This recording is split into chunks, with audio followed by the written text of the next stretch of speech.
Well, I guess where this began was I was the son of a car dealer, and I was supposed to be an auto mechanic, and I went to see the Doors play at the Spectrum in Philly, and that changed my life. That was like a big moment where I like a whole world opened up to me, and I decided, well, you know, I love music. I want to see if I can try it. So I went out and bought a little electronic keyboard, and I started practicing in this and that and everything else. And lo and behold, I moved into music. And so the auto mechanics background was in me. And when I moved into music, I did a clever thing, and I started to work on pianos like a piano technician. That gave me the ability to tune and rebuild pianos. And when you tune pianos, you work for yourself. You can go out, tune a couple pianos in the morning, and come home and have plenty of time to make art and music and whatever you wanted to make. And that was a very key thing. I tell you that because it's a very key thing to have an income stream where you can be creative and have time to be creative and not come home at 6, 7 o'clock at night and have to do the wash and jam down some food and then start painting. So I started to paint. I got inspired by Salvador Dali and started to paint. My whole world just became creative between music and art. And I was writing some songs and music with a band back then, and we actually played in the well-known CBGBs in New York City, right around the time of Blondie and Talking Heads and some of the bands that were coming through there at the time. But there was something wrong with me with the whole wanting to hang out in the gutter type of scene. I was like raised a little too well for that. I wanted to get home. I didn't want to sit in the gutter till 4 o'clock in the morning. And I withdrew from the music scene, and I decided, let me put my energies to art. So all through this time up to now, music and art has been balanced off in my life, but I spent most of my time making paintings, and I left music behind after studying classical piano and so on. So I've always been a realist painter, and experimenting with hallucinogenics in my late teens and early 20s. I was never a party drug guy. I just wanted to kind of expand my understanding of things, change the way I viewed the world. And that's when I started to make art in a very different way. So I took some realist skills and I started to see the world in a different way. And that's where I started to paint in a surrealistic style, but my own surrealism, not so much like Salvador Dali with like weird taffy looking images. I just started to think about surreal conditions of consciousness in a sense. And that's when I started this whole series of work that has to do with insects, fish, birds, microorganisms, every living thing you could think of, creating portraits of famous people. And I wanted to make famous people only because I wanted to give the audience an identifiable subject that they could concur on, that they could, in a sense, complete the image on. So, I mean, if I painted my grandmother, no one knows what my grandmother looks like. But if I painted, Jim Morrison of the Doors or Marilyn Monroe, people could say, oh, you were successful in that. And, oh, that's amazing. Look how he made all that stuff happen. So that's how kind of it all started for me. Music and art got brought along. And on a bed of auto mechanics, which is funny because I always tell people I see all three as the same. I see it as problem solving. I see it as time and space and like going up and going across, going in, going out. Everything has a mechanic to it, and there's a mechanics to making a painting, and there's a mechanics to writing music. And I see all three together. Then the last thing I'll add on this is that I started playing ice hockey many years ago, and ice hockey is a big passion. And ice hockey links into painting and music and everything because it's vanishing points and moments in time of synchronicity. And I'm very, very inspired by synchronous events. I'm always amazed that just happened to work out. That you could send a pass through 3 legs and hit the guy with a stick all the way on the other side. And it worked out if you timed it just right. And ice hockey ties in with mechanics, music, and art. And how does UFOs come into the picture? Like, how do you get dragged into that? So as time is going by, it's a very interesting question as to how I got involved in the ET UFO topic. because I have a memory of my brother seeing a flying saucer when we were young kids in Paramus, New Jersey at the time. And my brother was out on the lawn around dusk, and he says that I ran in the house, but I don't remember. But he says there was a UFO, a flying saucer out in the distance, and he went, "Hey, Doug, come here." He went, "Hey, Doug, come here." And he said it several times, and I wasn't around. And I don't know, it's got a weird like echo in me of memory, but I don't remember it. And I was always a kid that watched Schiller Theater and anything to do with science fiction, any show, and I became an addict of things like Rod Serling, The Twilight Zone, and The Outer Limits. And I would say that Rod Serling is as big an influence in my life as anybody. Absolutely influenced my life. The way he looked at it, the social injustices that he brought up in a science fiction form, which was really what he wanted to do. He wanted to write this kind of stuff at a time when that was hard to write about. So he cloaked it in aliens and science fiction situations. So fast forward into the future, I just really seem to have an instinct to know naturally that this is all real, but I would never really know what to do with it. And I would say that when all of a sudden, I'm just going to guess, about 10 years ago, someone handed me a book called Behold a Pale Horse by William Cooper, Bill Cooper. And that was it. Once I read that and I went, oh my God, it was almost like a whole thing, a floodgate opened in me. And I thought to myself, wow, we have been had. I mean, all this stuff is going on. And I knew I was right. And that's really what started the journey. Once I read that book, it brought up so many things to me. And you know, that was the beginning of my interest in the ET UFO thing. And that's when I started to look around, pay more attention to it, look at stuff. And as the internet started to become more prominent and more and more things showed up on it, it made it easier and easier for me to access that topic. Is your brother an experiencer, do you think? I don't think so, no. And Greg's a great guy, but a very conservative guy. But he's open to all this. He's not surprised by any of it. He loves it when I talk to him about it. But he's a kind of a meat and potatoes guy. He's got a family, and he just goes out and does his job and comes home and sort of starts it all again the next day. And that's not to diminish him. He's done a great job in being a dad. But no, he doesn't. I really do believe, I strongly believe that my LSD and hallucinogenic experience put a different direction of my brother and I. And one of the things I want to mention from the ego, from the LSD experience, is a profound sense of ego loss after I had first dropped acid the first time. I was totally unprepared for it. And I think if I didn't have stronger wits about me, I could have lost my mind. But it was most profound feeling of loss of ego, a loss of who am I, an emptiness. And it's almost like a fish being taken out of water to discover that it was in water. I discovered that I had an ego by being removed from it. It's my best way of describing how I knew then what the ego was, because I was so, I guess we're all so steeped in ego for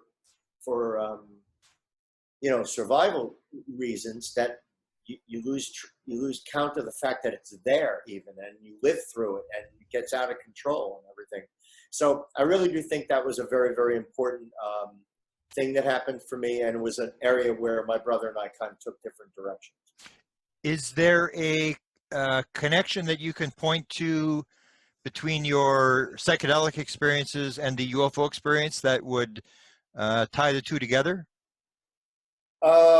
It may be in some way, but I can't say in a direct way. I didn't have any kind of UFO experience directly from the LSD, not that I can recall or remember, but I think there was a sensitivity in a way of perceiving things that kind of opened up to me. And, you know, when people ask me if I'm an experiencer or not, I have some very, very vivid experiences that happened to me when I was younger. One, an out-of-body experience that I had. Another, which was a frightening nightmare that when I look back now as an adult, it keeps knocking on my door as if maybe it wasn't the nightmare you thought it was. And maybe it had to do with seeing something that you were terribly frightened of, and you just didn't know how to describe it because it was something in my bedroom. But I saw it as a projection on my wall, and it scared the daylights out of me. If you fast forward into my more adult life, I became aware of these kinds of other dimensions and things. And so, dreams, for example, I had a dream of my grandmother where it was not a dream. It was something different. I went downstairs, I went to the door, and I opened the door. Everything was real, as in my house right now. And my grandmother, who had passed away, I don't know, 10, 12 years, 15 years earlier, who wasn't even on my mind, was standing right in front of the door, glowing and slowly walking down the hall. And I said, Nana, what are you doing here? She said, I just wanted to let you know everything is okay. Everything is okay. I said, what? She said, everything is going to be okay, Douglas. And she just kept walking, went around the corner. And when I was up in my bed again, I woke up, and it was, to this day, I can tell you, it wasn't a dream. It was one of those things that's an experience that's outside a dream. It almost reminds me of, some of the talk we're talking about now with this portal idea, where you're in it because your physicality can't be in it. So your spirit or your mind is in it, and your physicality is left behind. That was one of my memories of something that I would call a vivid experience. I also saw myself floating on the ceiling with a girlfriend that I was very passionately in love with, and we had just had a great experience. And I remember myself on the ceiling looking down on us. And that was one of my only real true waking out-of-body experiences, where I was 100% awake. I had that happen. And then, Grant, I think I may have shown you a painting of like a glowing thing with dots all around it. And I made it in Mexico. I may have showed you this several years ago. And I was lying on bed with a friend of mine in Playa del Carmen, and it was dusk. And behind my eyelids came into vision, and it showed for like 15 minutes as if a movie or a projection was happening behind my eyelids. And it was this amazing glowing, what I called it like an angular rose, like a angular glowing rose with literally billions of dots breathing in and out all around the image. And I kept telling my friend Charisse, I said, Charisse, I'm seeing this thing. And when I opened my eyes, it's not there. When I close my eyes, it's there again. It takes up.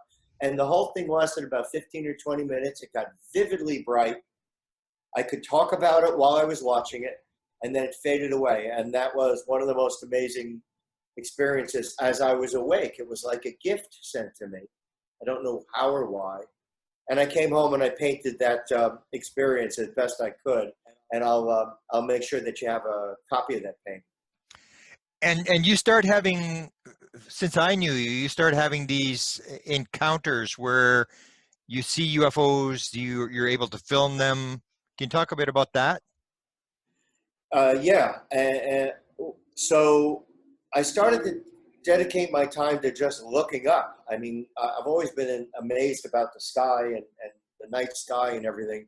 I don't know what's got me into really doing this, but I just started to say every time I'm going outside doing what I'm doing, I'm going to look up in the sky, and I'm going to start to look and see if I can catch anything and if I can see anything. And it's almost like as I was doing it, I was also willfully putting my spirit in the position to do that very thing, to have, maybe I was calling out to something, I don't know, but I was almost like saying, all right, I'm a willing recipient here. I'm open enough to be ready to see something. And sure enough, things started to appear. And I made sure, I didn't have it all the time, but I made sure to have a camera with me at all times at one point, because I had missed several things. And I said, man, I wish I had a camera with me. So I bought several cameras. One was a night vision setup, so I could stare at the sky at night. And now with the advent of smartphones, we have cameras with us, even if you just had your phone. And so I started to capture these things little by little, a little white dot in the sky. It doesn't make any sense. Something sitting still in the distance. It's not flying. What is it? Why is it there? Would blink on or blink off. And so I don't know if they were, I really can't say.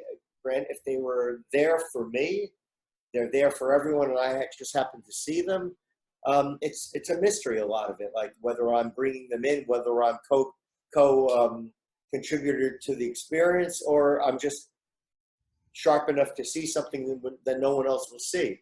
So it's, kind of started like that.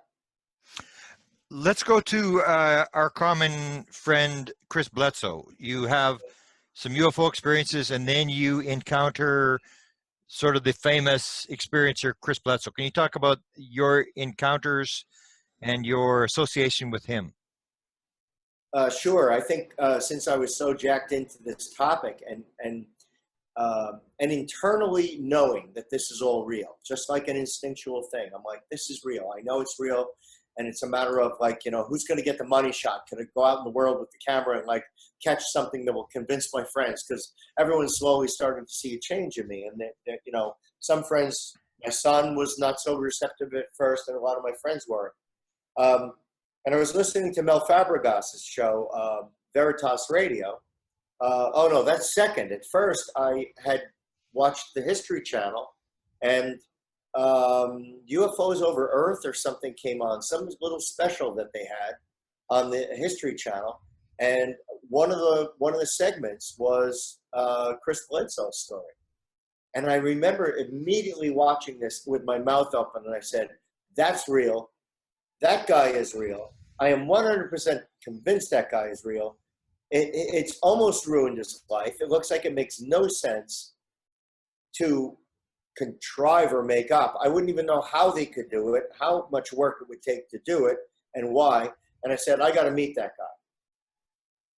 Then I found Mel Fabregas's show, and I found Chris on another interview, and I wrote Mel Fabregas an email, and I said, "Dear Mel, this is the second time I've seen Chris Bledsoe. It's an amazing interview that you did.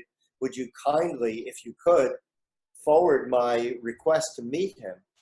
And here's my email, and I sent it to Mel. Mel sent it to Chris, and Chris wrote me back and said, "Hey, how are you? I'd be happy to talk to you." And that's how it happened. That's how Chris and I met each other. I called him, and we spoke, and I guess we were on the phone for a good half hour or 45 minutes, and before you knew it, we felt like brothers. And he said, "You got to come out and see me." And I said, "I'll come out." And within no time, I had booked tickets to go see a perfect stranger and his family. And a perfect stranger and his family were going to have a perfect stranger stay in their house, like 1, 2, 3. And I can't explain it. It was almost like it was just ordained to happen, because I'm not prone to doing these kinds of things. I'm not that it's that crazy. I was just not prone to doing something like that. And it was only a little while after that Chris's wife Yvonne told me, like a year later when I came to visit again, she said, "Doug, when you first came, we had no idea if you weren't here to kill us." She said, "I had no idea. You could have been someone from New York, a hitman, and come to do something to us." But they trusted their instincts, and I took to the family, and then I learned the whole Fayetteville incident through Chris, and I've been back 3 or 4 times, and I was witness to the last photographs that we took together, Chris and I, with his dad before his dad passed away that night, when I was on my home from visiting his house. And Chris has a tendency to have some weird things happen around him, like I did.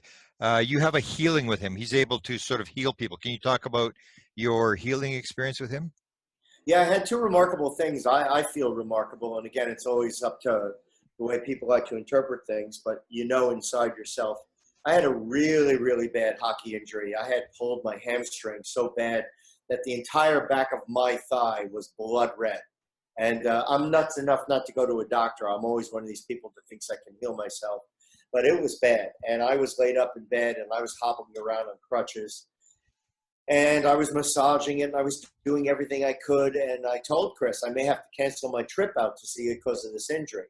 But when we got close enough to the time of the injury, I was hobbling around. I went to see him, and I had a significant limp.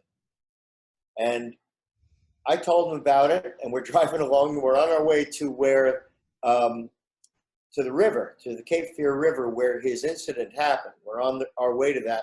And before we got out of the van, or the truck that he has, his pickup truck, he took his hand and he went right on my leg of the thigh. And he said a prayer. And he said the most sincere prayer. You know, oh God, please, you know, heal my friend Doug and blah, blah, blah, and everything. He said the most sincere prayer you could think of. And I was like, wow, it took me by surprise. I was just like, wow, thank you, Chris, thank you. We got out, and I hobbled with him out to Cape Fear and came back. And the next morning, when I woke up, I stayed over and I was staying over in one of the rooms. Next morning when I woke up and I looked in the mirror, it was gone. And I do not exaggerate. The whole thing had just disappeared.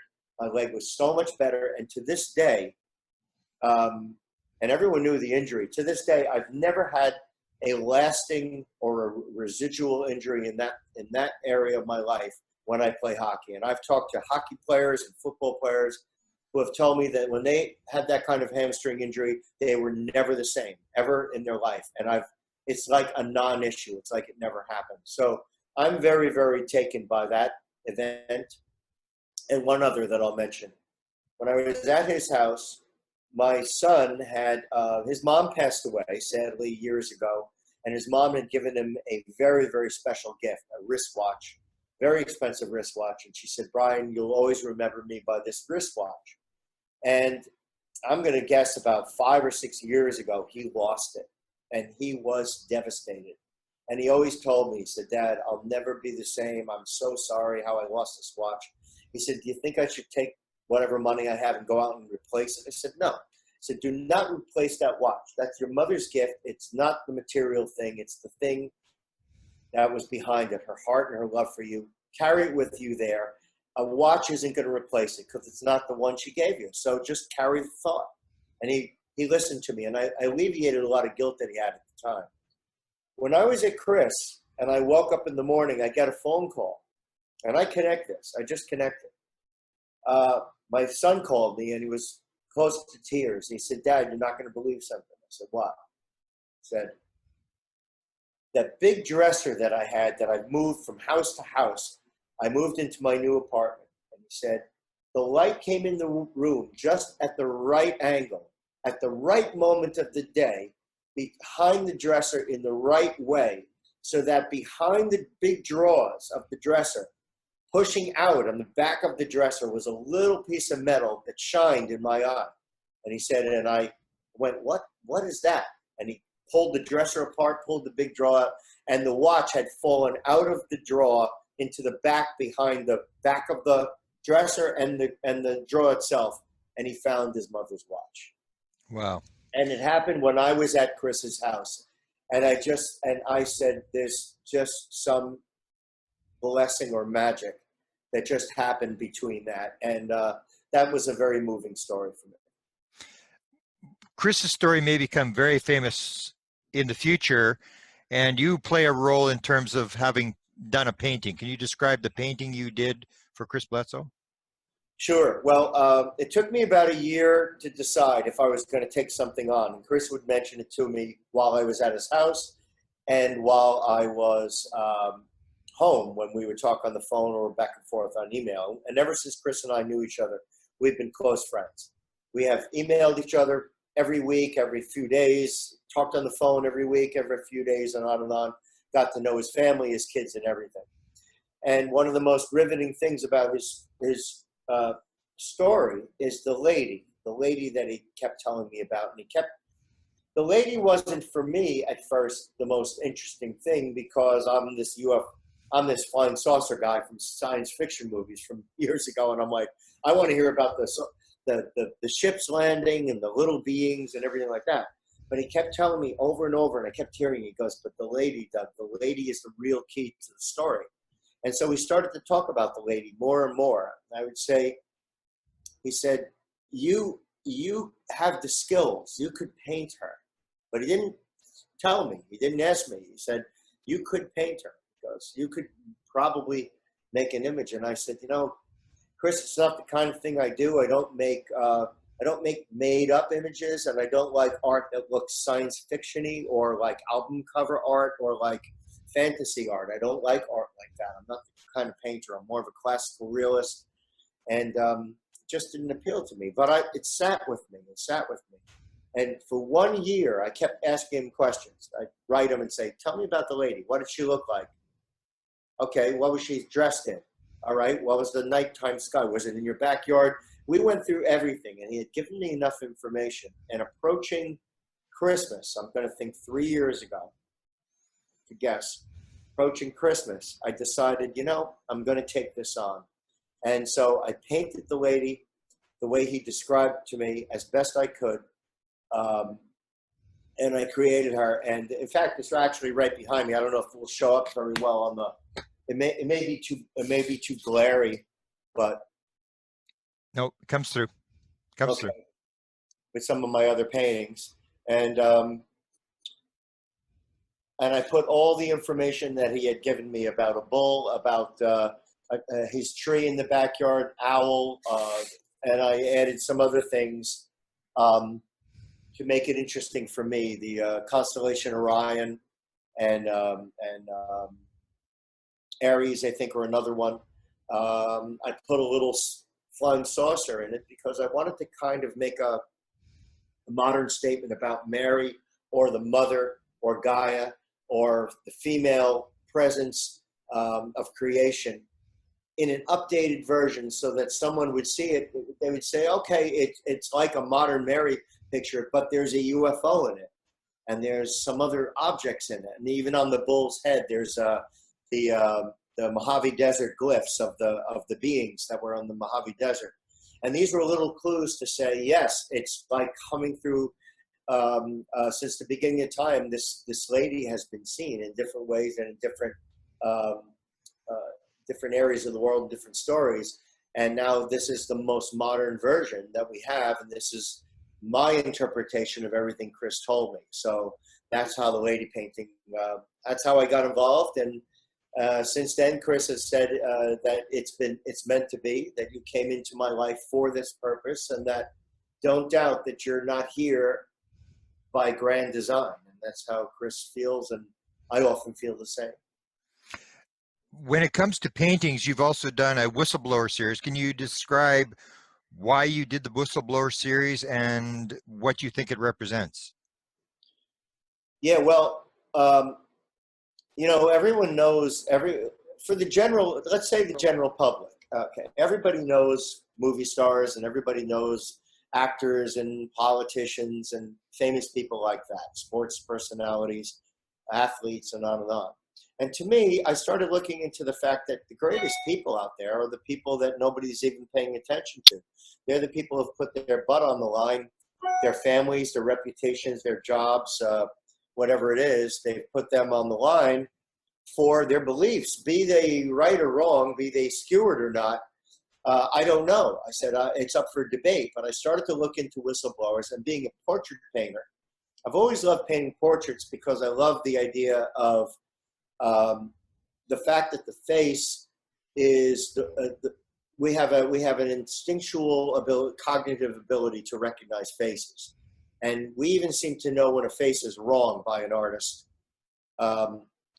even if we don't know the person, just by the proportions or just by the fact that maybe the eyes are drawn like teardrops or something. It's like, and that looks childish, or it doesn't look right. And when you see a portrait of somebody that hits the mark, you know it, and it's got a certain kind of character.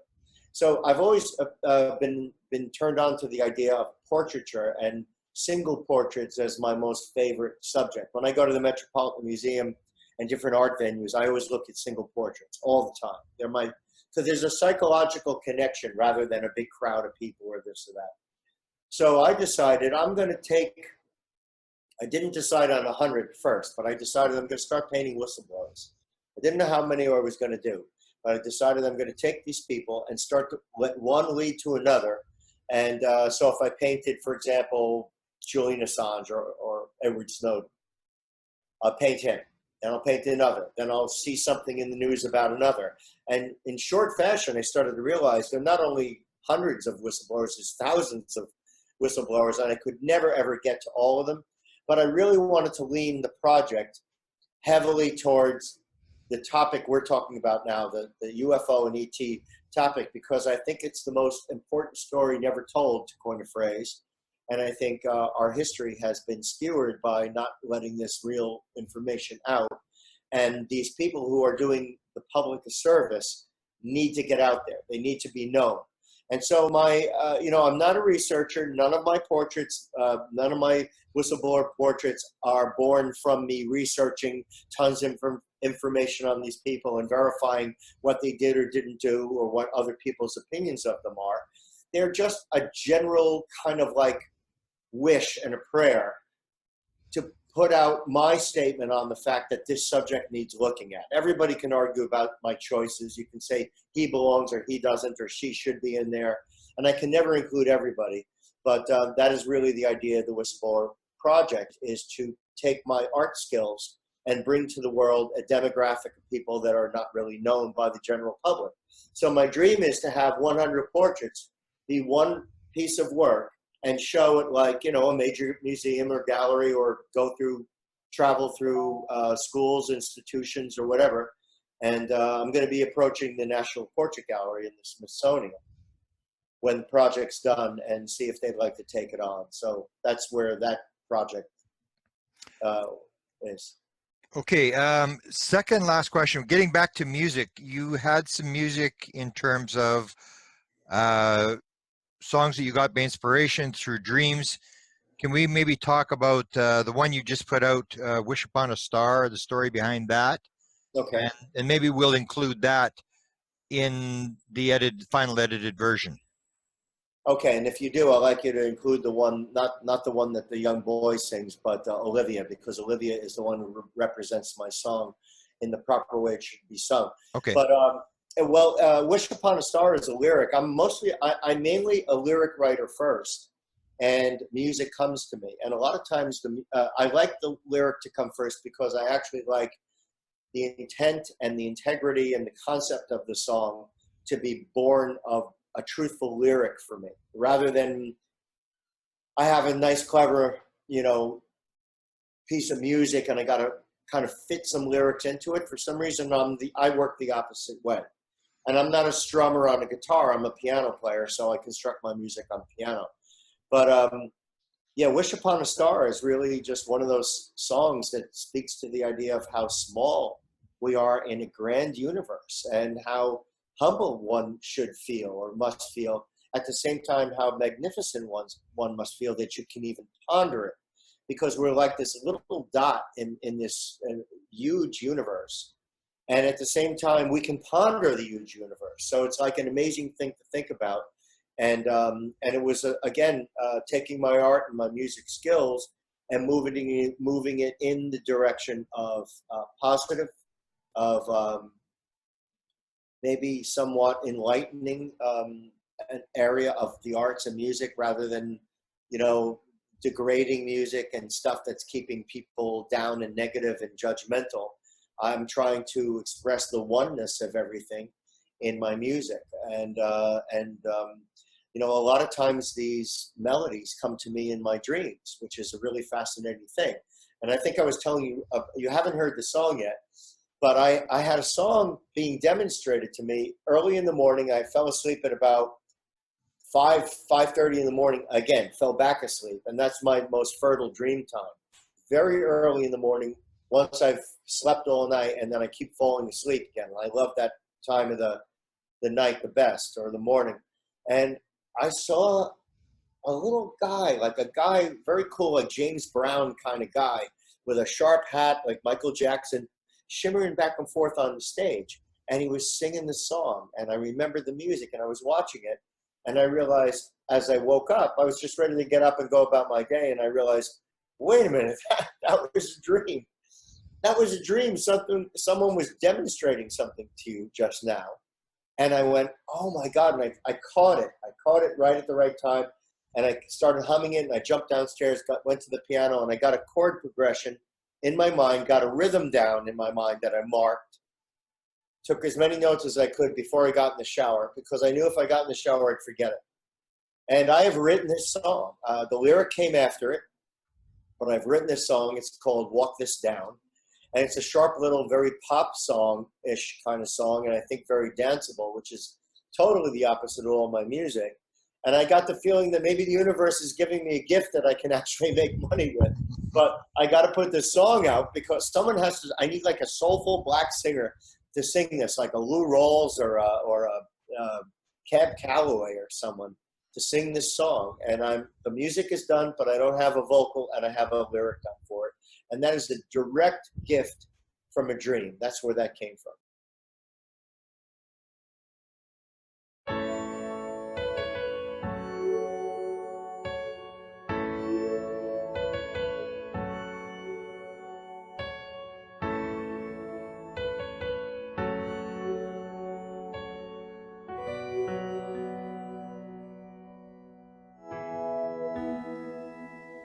When you gaze upon a star, oh so deep, oh so far, you won't know who you are, you won't know. Like a whistle from a train, getting lost in the terrain. You thought you had a name, but from where is it you came? So deep and wide, such vastness, to bring a soul to quiet humbleness. Are we particles of light, set in destined north light? When you gaze upon a star, you won't know.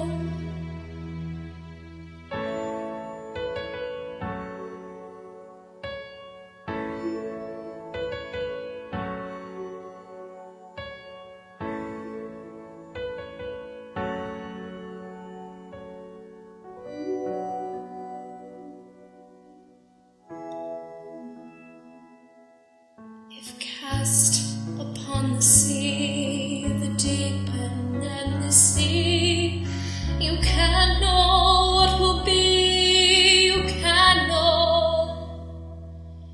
Like a goal that's lost in flight, seeking refuge from the night, and rest upon the cradle of the deep blue